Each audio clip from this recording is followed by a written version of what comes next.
नमस्कार, कुमाऊं क्रांति उजाला के सभी दर्शकों का स्वागत है। मैं हूं मयंक बनाली और आज मेरे साथ हैं रंजीत सिंह रावत जी। स्वागत है आपका। आप किसी परिचय के मोहताज नहीं हैं, पूर्व विधायक रहे हैं उत्तराखंड विधानसभा में और राष्ट्रीय कद्दावर नेता है प्रदेश स्तर के।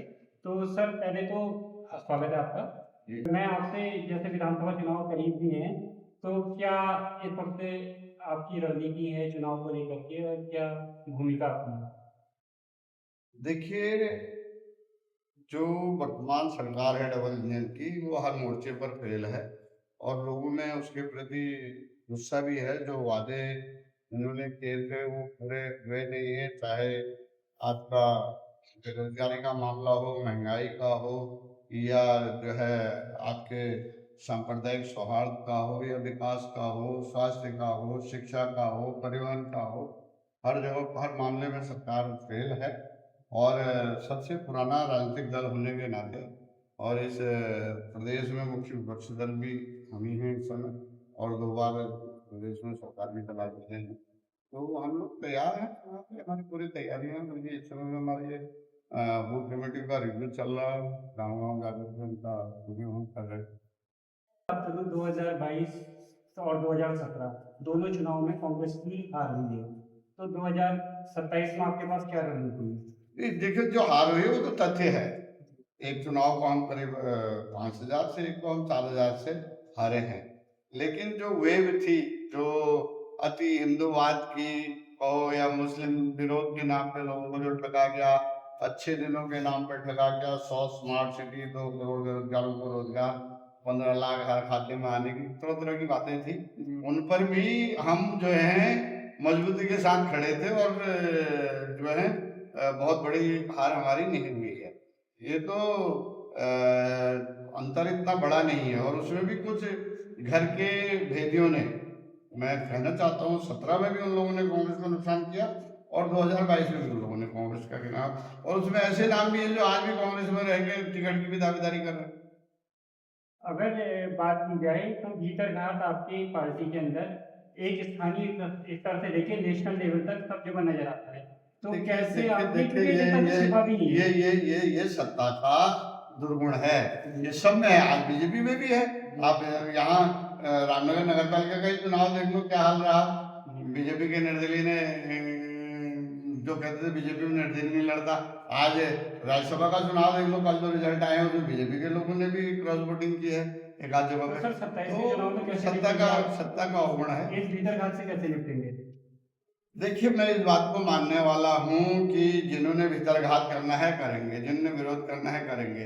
ये तो ऐसा है ना कि एक छोटी सी कहावत है, जिसको घपला करना होगा वो करेगा। एक आदमी अपने काम के तनाव से घर पे गया, अब उसने अपनी खींच निकालनी थी बीवी पे। उसने बीवी से कहा, मैं भूखा हूँ, दिन भर खाया नहीं है, काम से परेशान हुई है, मेरे लिए कुछ जल्दी से कुछ बना दे। उसकी बीवी ने कहा भुजिया बना दूँ? उसने कहा कुछ भी बना दो। उन्होंने कहा ऑमलेट बना दो? बोले दोनों बना दो। तो वो ऑमलेट और भुजिया दोनों बना के ले आई और वो बिगड़ गया। बोले आप क्या हुआ? बोला जिस अंडे की भुजिया बनानी थी उसकी तूने ऑमलेट बना दिया, जिसका ऑमलेट बनाना था उसकी भुजिया बना दी। तो ये हम लोग कोई बच्चे नहीं हैं, हम भी 40-45 साल से देख रहे हैं ये सब। तो इनमें ऊर्जा को, शक्ति को नहीं लगाना चाहिए। हमें अपनी ऊर्जा को और शक्ति को लगाना है लोगों को कांग्रेस के साथ जोड़ने में।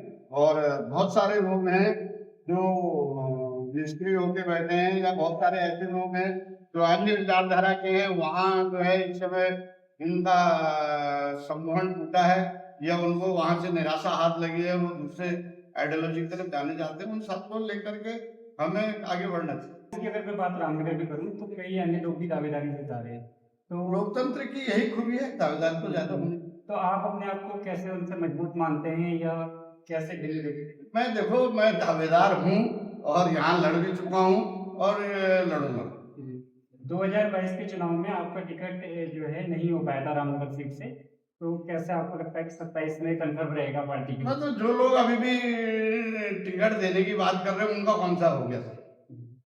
अगर तथ्य पे आप जाओगे तो जो लोग तब टिकट काटने की जिनने कोशिश की थी, आज जो कह रहे हैं मेरा आशीर्वाद फला फला के साथ है, वो तब कौन सा टिकट ले गए थे जो आज ले जाएंगे? वो आज कोई को कमजोर थोड़ी हो।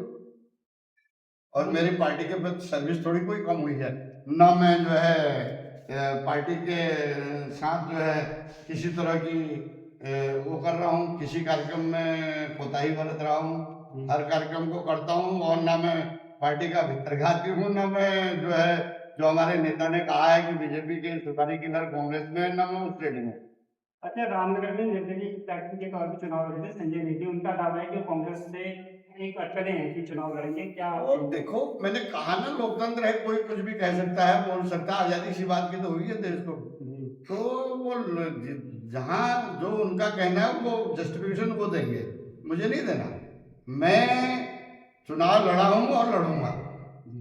अभी कुछ दिन पूर्व मैंने आपके पूर्व में करीबी गए थे हरीश रावत जी, पूर्व मुख्यमंत्री, उनसे आपके संदर्भ में सवाल पूछा था तो उन्होंने इसे एक विषय नहीं बताया, तो आपको क्या? नहीं, तो ये तो आपने उनसे पूछना था ना, हर विषय पे उनके पास बहुत सारा मसाला होता है, एक ही विषय पे क्यों नहीं है?